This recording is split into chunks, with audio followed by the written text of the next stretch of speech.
Bonjour à toutes et bonjour à tous, bienvenue sur ma chaîne Domi Univers Crypto. Tous les jours, un peu d'infos sur une ou deux vidéos par jour sur YouTube le matin et fin d'après-midi. Voilà, on va commencer par faire l'information du jour.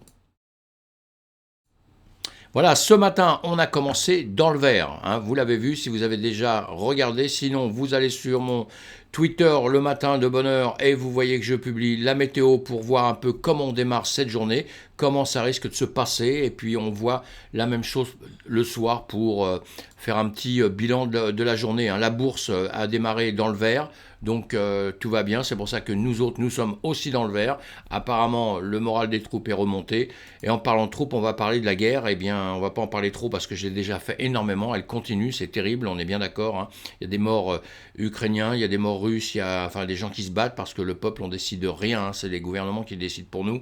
Et malheureusement, il y a des malheureux qui meurent dans chaque camp, évidemment. Hein. On va plaindre un peu plus les Ukrainiens actuellement, mais au niveau des morts et au niveau des gens qui font la guerre, ils ne sont pas tous... c'est pas si simple, c'est pas si simple. Hein. Les choses ne sont pas si simples dans la vie. Voilà, en tout cas, ça continue. Ça joue évidemment un peu sur les marchés, mais bon, pas tant que ça, moi je pense, pas tant que ça. Voilà, l'Illinois se rapproche de l'acceptation de la crypto pour les taxes, mais ne tient pas compte du statut du cours légal. Ça veut dire que c'est bien, hein, encore l'Illinois, c'est génial qu'elle adopte les cryptos, ça va être pour payer les impôts, pour payer certaines choses, mais pas, elle ne va pas s'en servir comme monnaie, comme l'a fait le Salvador, vous voyez, qui a pris comme monnaie par rapport au dollar, qui a fait ça comme une monnaie légale, on va dire, ce qui n'est pas évident pour tout le monde ne l'accepte pas comme ça viendra peut-être avec le temps, mais pour l'instant, ce n'est pas comme ça. Mais en tout cas, elle n'est pas rejetée entièrement, et on a eu une bonne nouvelle cette semaine, c'est le MICA, la loi qui devait passer en France là, contre la preuve de travail qu'il y a dans la crypto-monnaie, sur les blockchains, pour fabriquer de la crypto justement, et ça a été mis de côté, et pour l'instant, on a pu souffler un peu avec ça, et on va voir comment on va être mangé un peu autrement, parce que c'est pas terminé tout ça. En tout cas, l'Illinois, bonne nouvelle pour nous, plus il y en a qui acceptent ça, qui prennent part à cet écosystème, mieux c'est hein, pour notre avancée. Hein. Et puis, au Japon, justement, le régulateur japonais demande aux entreprises crypto de se conformer aux sanctions contre la Russe. Hein. On voit toujours que par rapport à la DeFi, finance décentralisée, tous les États quand même essayent de mettre la main dessus sur les plateformes, tout ça en leur disant ne faites pas ci, ne faites pas ça, ce qui n'est pas le but normalement de la finance décentralisée. Mais on pourra faire le point dans quelques temps justement pour voir comment le comportement de tout le monde et ce qui se passe, comment ça avance ou comment ça ne peut pas avancer ou comment ça va reculer. On n'en sait rien de tout ça, on va bien voir. Hein. En tout cas, la SEC eh bien, reste retranchée dans son bunker contre le spot, hein, contre le Bitcoin spot. Et bien évidemment, on sait bien qu'il y a encore des choses refusées, il y en aura d'autres. Vous lisez ces articles-là, hein, c'est très intéressant, mais bon, encore une fois, c'est pas la fin de la crypto-monnaie, hein, ça avance, des petits soucis en cours de route, hein, mais ça s'arrange bien dans l'ensemble, je trouve que ça s'arrange pas trop mal pour l'instant, on va dire. Ethereum a fait transiter plus d'argent que Visa sur l'année 2021. Vous vous rendez compte un petit peu de cette annonce quand je vous dis que ça avance, parce que les États décident, mais les populations décident justement, c'est là le fait, parce que un gouvernement, les banques centrales, ils sont bien obligés, ils ne peuvent pas fermer les yeux, voir tout ce qui se passe. Et c'est pour ça que ils étaient très durs contre nous en disant non, c'est la mort, le Bitcoin, c'est ceci, c'est cela. Et on voit qu'avec le temps, tout le monde est en train de changer un petit peu d'avis là. Hein. Tout le monde est en train de... même s'ils ne changent pas d'avis, ils vont faire avec. Mais on va voir comment ils vont faire avec tout ça, justement. C'est là l'autre problème. La migration d'Ethereum arrive, justement, on parlait d'Ethereum tout à l'heure. Eh bien, Ethereum, il va passer de Proof of Work, justement, ce que voulait interdire la loi MiCA, on va dire. Eh bien, ils vont passer en Proof of Stake. Tout ça, si vous ne connaissez pas, faut vous renseigner. Là, c'est pas le but de ma vidéo, donc je vais pas en parler plus. En tout cas, vous lisez ces articles. Hein. J'ai aucun intérêt dans tous ces articles, dans tous ces journaux que je vous présente tout ça. C'est de l'info. Vous devez en prendre le maximum parce que si vous rentrez dans notre écosystème, encore une fois, il faut être informé, il faut savoir où on met les pieds et vous verrez, dès que vous allez mettre un pied, vous allez mettre les deux, hein, parce que c'est un univers extraordinaire. Le cofondateur d'Ethereum qualifie Solana de non viable. Donc vous voyez, dans ce système justement de crypto, des blockchains, etc., On a la même petite guéguerre hein, que dans le, j'allais dire le monde réel, non, parce que c'est notre monde réel, ça, hein, mais que dans le commerce, on va dire plus classique pour beaucoup de gens qui préfèrent un peu ignorer pour l'instant tout ce domaine-là. Vous voyez, donc voilà, petite guéguerre entre eux. Hein, est-ce que je suis le meilleur que toi? Est-ce que toi tu es meilleur? Est-ce qu'à long terme, lequel des deux sera le meilleur que l'autre? On voit tout ça, on étudie. Si vous ne connaissez pas Solana, allez regarder. Si vous ne connaissez pas Ethereum, allez regarder des plateformes qui sont dans les premières, pas des plateformes, des blockchains qui sont dans les premières des blockchains créées, qui sont solides en tout cas et qui avancent bien. Donc on s'occupe de ça, c'est très important. On va lire cofondateur Ethereum, voilà c'est ce monsieur là, c'est pour ça que je vous ai fait voir ça, pour que vous ayez une petite idée. Hein. Et puis le métaverse, voici pourquoi l'ancien patron de Nintendo ne veut pas en entendre parler. Donc voilà, le métaverse, on a des bonnes choses, on a des mauvaises choses. C'est pour ça que je vous donne quelques articles. Allez lire ceci, il explique pourquoi lui, il n'y croit pas quoi, il n'y croit pas. Voilà, ou il croit une autre forme. On lit tout ça si vous êtes intéressé par le métaverse, sinon vous passez ça, c'est pas un problème. Une escroquerie, le NFT, pas dans l'auto, Paris, Stellantis. Eh bien, effectivement, Alfa Romeo Tonale est la première voiture de grande série associée à un certificat numérique NFT. Voilà. Le NFT, on sait bien que sur les smart contracts, ça veut dire qu'on va certifier l'objet que vous avez. Ça veut dire pour les voitures, quand vous allez la revendre par la suite, eh ben, elle sera dans une blockchain. On sera obligé de savoir, enfin si on veut aller chercher les informations évidemment, que la voiture vous a appartenu, qu'elle n'a pas appartenu à quelqu'un d'autre. Ça va être une forme de protection. On sait qu'il y a beaucoup de voitures volées, etc., etc. Voilà. Enfin, vous lisez ça aussi, hyper intéressant, plus que mes explications. Donc voilà. Un artisan, qu'est-ce que c'est? Ah oui, Gucci, voilà, Gucci aussi, présente un NFT unique avec un artisan digital. Je vous ai déjà présenté plein d'entreprises hein, qui rentrent dans ces systèmes-là. Évidemment, ils essayent tous d'avoir des NFT. Bientôt, ils seront tous dans le métaverse. Et puis, c'est logique, c'est normal, c'est la progression de notre monde. Et je suis hyper heureux d'en faire partie et de me renseigner là-dessus et d'être... là-dessus depuis très longtemps parce que je vois que ça progresse énormément. Bon voilà, en tout cas ça n'empêche pas tout ça, on va le rebooter un tout petit peu, hop là, ça n'empêche pas, vous voyez ici qu'on est toujours un peu dans la peur. Donc on est un peu mieux qu'hier, on a un peu moins peur qu'hier, mais bon, on est quand même très trouillard. Donc on va le voir tout de suite justement sur les cryptos, sur le Bitcoin. Tiens, on va faire Bitcoin, Ethereum, les deux en premier. Non, c'est pas ça du tout, c'est pas ça, mais on va y arriver. Là, on a le BTC et là, on a l'Ethereum aujourd'hui. Voilà, c'était pour vous faire voir, c'est en jour. Hein. Chaque truc est en jour. Qu'est-ce que ça donne? Et ben voilà, le BTC monte, il passe au-dessus de notre ruban ici. Et ici, bah, le TH, évidemment, il suit, il va faire pareil. Je suis pas gentil quand je dis il suit, mais c'est un peu la vérité. Hein. On va le voir sur plein d'autres choses. Le BTC tombe, le reste tombe aussi un peu. Parfois, il y en a qui vont se comporter mieux que d'autres. On va voir ça tout de suite. Le BTC, on va faire le point quand même, c'était intéressant. On va pas revenir sur les mois, sur tout ça. J'ai déjà fait. Vous voyez d'autres vidéos, je vous explique bien ce que j'en pense, où je vois et où je pense qu'il va arriver, venir dans quelques temps, ce qu'il va faire. Et bien là, hier, vous voyez, je vous fais ça tout le temps.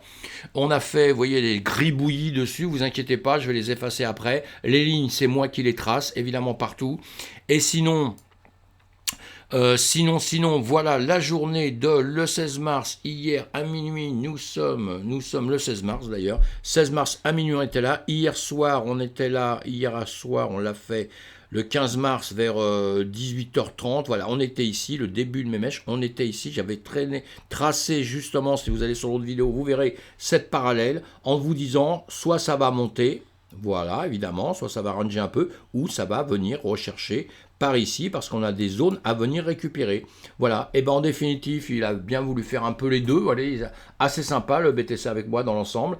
Eh bien, il a rangé un petit peu, il est parti un peu vers le bas, il a cassé là, je vous ai dit, ici, j'espère que je vous l'ai dit en tout cas, si on regarde, je pense que je vous l'ai dit, si ça casse ici, tout ça, on pourra prendre des trades, évidemment, on peut prendre des trades.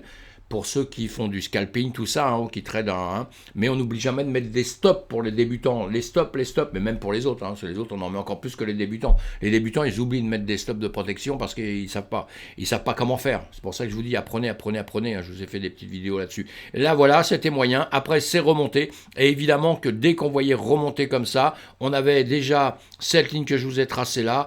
Quand on casse ça, parce que vous voyez cette ligne que je vous ai tracée, elle est apparemment pas là pour rien, puisque il a remonté comme ça ici, après il est revenu rechercher dans cette zone, vous voyez, donc cette zone était importante. Ici, quand il est remonté, il y avait des trades à prendre, évidemment, hein, ça je vous explique ça en formation, et voilà, il y avait ça, un bon petit chemin qu'il sait faire, il est bien monté, il est monté, vous voyez, jusqu'à cette zone que j'ai tracée avant, vous le voyez sur mes autres vidéos, et il est venu taper ici, voilà, pour essayer de percer un peu quand même dedans, et pour redescendre, il nous a refait le chemin inverse, là, donc là, on pouvait shorter dans ce sens-là, si on ne dormait pas, parce que malheureusement, ça a été en pleine nuit. Alors, moi, j'ai la chance un peu la nuit, parce que je suis toujours en pourparlers, je suis toujours avec la Chine en direct, et la Chine se réveille très très tôt le matin. Enfin non, elle se réveille plus tôt que nous, quoi, avec le décalage horaire, excusez-moi. Et donc voilà, moi j'ai la chance la nuit de pouvoir être sur les trades. Eh bien, voilà.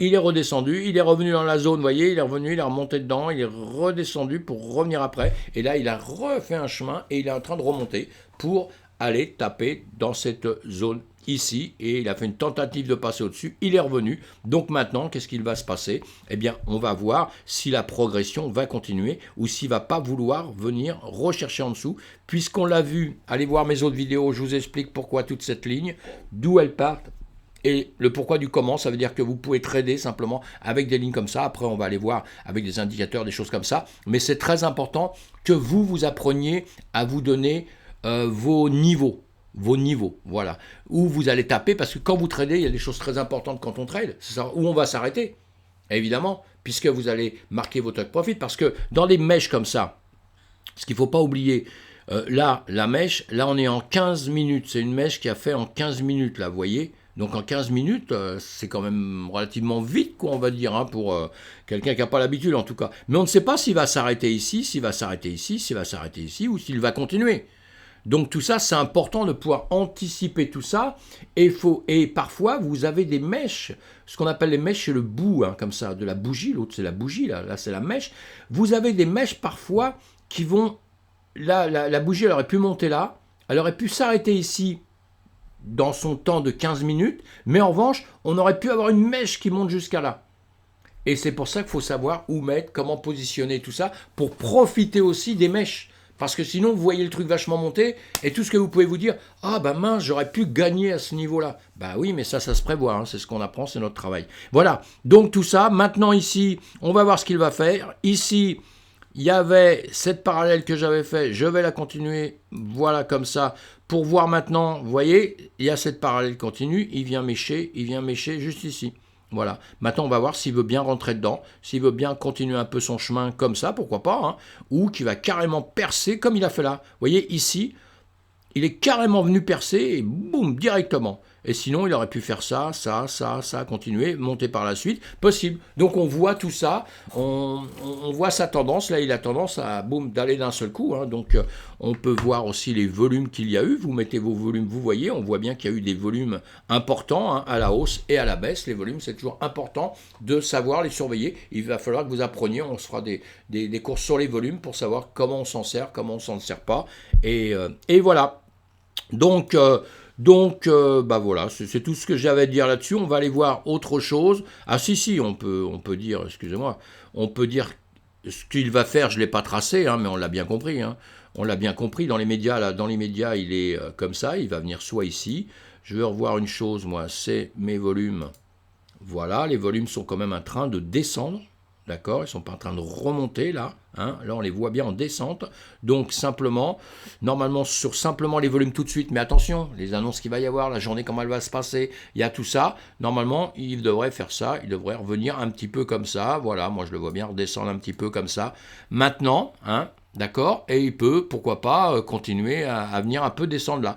Là il est bien parti, tout a l'air de bien être parti, alors pourquoi pas, il peut aussi ici, venir ici, hein, et puis aller chercher un petit peu les plus hauts. Parce que maintenant, il peut venir rechercher dans l'immédiat cette mèche-là.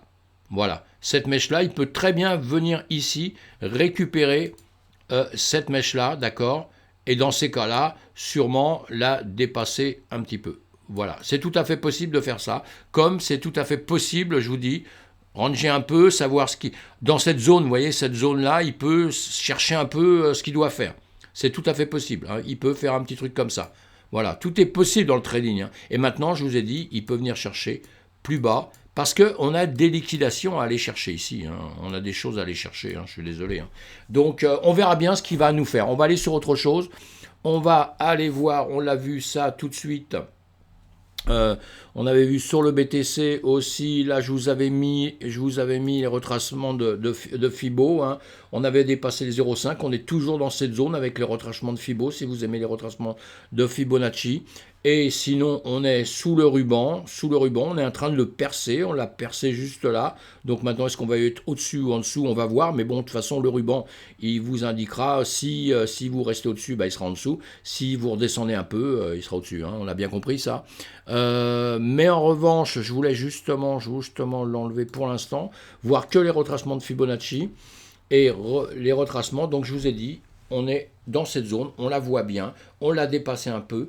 Moi, j'aime bien vous mettre les indications, mes lignes que je vous mets, tout ça. C'est pour une bonne raison, c'est que moi, je considère qu'on ne peut pas trader simplement avec les retracements de Fibonacci. Ça nous aide, il n'y a pas de problème. Hein. Mais pour trader en scalping, trader en intraday, on est forcé d'avoir aussi autre chose. Ça, c'est une des choses qui va nous aider, on est bien d'accord, mais là, entre-temps, il se passe beaucoup de choses. Hein. Donc, voyez ici, si vous deviez mettre des lignes, avant que ça arrive à ce niveau-là, bah, ça va arriver déjà à des niveaux comme ça, vous voyez. Il y a déjà ça qu'il faut passer avant quoi que ce soit. Parce que quand on passe des niveaux comme ceux-ci, ça risque de redescendre un petit peu en dessous. Voilà, on verra tout ça au fur et à mesure, on apprend tout ça au fur et à mesure. Et donc là, on va aller un petit peu, le Luna, on va voir Binance, XRP, ESG, le Shiba, tiens, je vous ai mis le Shiba là, le Cardano, le Sol, le Luna. Et puis voilà, on est en une heure, qu'est-ce qui s'est passé? Eh bien, on le voit là.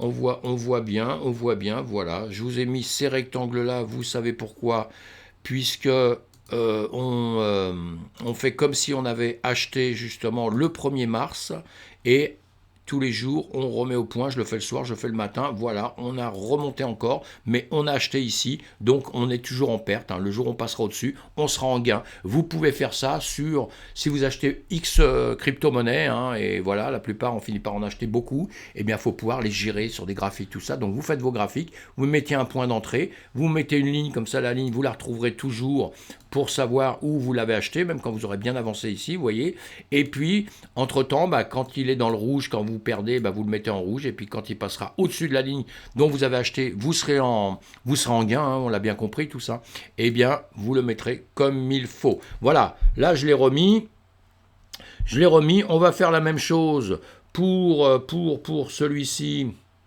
on va le mettre en 15 minutes aussi, je les ai tous mis en heure pour les regarder, voilà, je le ferai après pour aller plus vite. Voilà, on est remonté. Alors, si on fait une petite vue d'ensemble un petit peu sur tout, là, évidemment, on voit bien que partout... Oui, bon, vous voyez, je ne l'ai pas... Dès qu'on les bouge en minutes ou en heures, on n'est plus sur le même truc. Voilà, en 15 minutes. 15 minutes, quand on veut faire des graphiques, c'est bien de les mettre dans des temps très bas parce que on est beaucoup plus précis, hein, vous avez compris. Mais si on fait un petit tour rapidement comme ça, c'est ce que je vous dis, ce que vous pouvez faire de cette manière-là, eh bien, partout, on regarde, on est dans le rouge, on est dans le vert, le GLD, qu'on a acheté à la même période, au même moment. Ça veut dire que lui, il a profité vraiment autrement. On va le mettre en 15 minutes. Voilà, pour le voir comme ça. Voilà, vous voyez, on peut le grossir quand même plus facilement. Et là, il a encore bien progressé. Alors le GLD, il progresse comme les autres, peut-être un peu plus là. Il a eu des bonnes annonces, il y a eu des annonces, hein, c'est pour ça que je vous donne sur mes autres vidéos, vous voyez ça, à longueur de temps, je vous dis, quand il y a un peu des petites annonces, tout ça, on n'a pas besoin d'approfondir les annonces énormément, hein, si vous n'êtes pas un pro à vouloir tout voir dans le détail et tout ça, mais une annonce, ça permet toujours, justement, dans un sens ou dans l'autre, de faire profiter un peu une petite crypto-monnaie. Et comme je vous ai dit tout à l'heure, dans tout le système, il y a des cryptos qui vont quand même se comporter mieux que d'autres. on a tout acheté au 1er mars là. Donc on voit bien que celle-ci, le EGLD, eh bien du 1er mars, on est gagnant. On voit bien que toutes les autres pour l'instant, on était perdant. Même le Luna là, à un moment donné, on était repassé positif, on l'a acheté le 1er mars, pareil. Hein. Eh bien là, on était redescendu, on remonte maintenant, on l'a bien compris. Hein. Voilà. Alors si on regarde l'ensemble des choses, le sol c'est pareil, exactement pareil, hein, on est redescendu, remonté tout de suite, depuis que la crypto remonte, hein, depuis que le BTC remonte et tous les marchés ont repris un petit coup de rajeunissement, là, hein, ils rajeunissent un peu vers le bon sens, eh bien tout bouge à peu près en même temps, c'est ce que je voulais vous faire voir et vous dire. Donc vous devez surveiller toutes vos crypto-monnaies, évidemment, de la manière dont ça se passe. Je remettrai tout ça en 15 minutes, c'est beaucoup mieux, je pense. Les avoir en 15 minutes. Voilà, pour faire ça. Et puis voilà, donc on voit l'ensemble du marché, vous voyez l'ensemble du marché, quand vous faites ça, vous voyez toutes vos petites crypto-monnaies comme ça, d'accord? Et on voit bien que tout est en train de remonter, donc c'est toujours difficile de dire pour chaque monnaie, parce que pour chaque crypto-monnaie, parce que là, si le BTC tombe tout à l'heure, on refera le point ce soir, vous allez voir, elles vont toutes redescendre. Et justement, c'est à ces moments-là qu'il va falloir, entre toutes les cryptos qu'on a et d'autres crypto-monnaies que vous pouvez voir quand vous allez sur ces sites comme ça, sur coinmarketcap.com, excusez-moi, et vous allez justement pouvoir voir leur pourcentage, qu'ils ont baissé, le pourcentage de la semaine, voir toutes les cryptos. L'intérêt de ça, c'est de voir le comportement justement de toutes les cryptos, de toutes celles qui vont nous intéresser, qu'on va trier. Il y en a qui vont être meilleures que d'autres avec le temps. Ce sont des signes, tout ça. Hein. Ce sont des signes. Hein. Parce qu'une crypto qui suit à longueur de temps simplement tout le temps, qui est vraiment en corrélation avec une autre, qui fera exactement la même chose, pas très intéressant quoi, pour pouvoir faire des bénéfices un peu supplémentaires. Hein. Donc voilà, on verra tout ça avec le temps. On se refait un point ce soir. Je reviens en arrière. Voilà mes amis. Et puis, nous sommes prudents, on surveille bien tout ce que font nos cryptos. Elles sont en train de faire le même travail que le BTC là, tout à l'heure. Ce que j'ai dit pour le BTC, c'est pour les autres, pour surveiller. Vous devez vous mettre des petites zones où vous voulez acheter, pas acheter, pour ceux qui font, évidemment, de l'intraday et du scalping. On revoit ça ce soir. Les autres, vous achetez confortablement, vous attendez que ça se passe, vous n'avez pas besoin de vous traumatiser à longueur de temps. C'est pas pareil, c'est deux choses bien différentes. Hein, entre acheter, attendre à long terme que le remonte et tout ce marché va remonter, ou alors faire du day trading ou du scalping, c'est différent. On explique tout ça à longueur de temps. Voilà mes amis. Eh bien, à ce soir. Je refais une vidéo ce soir.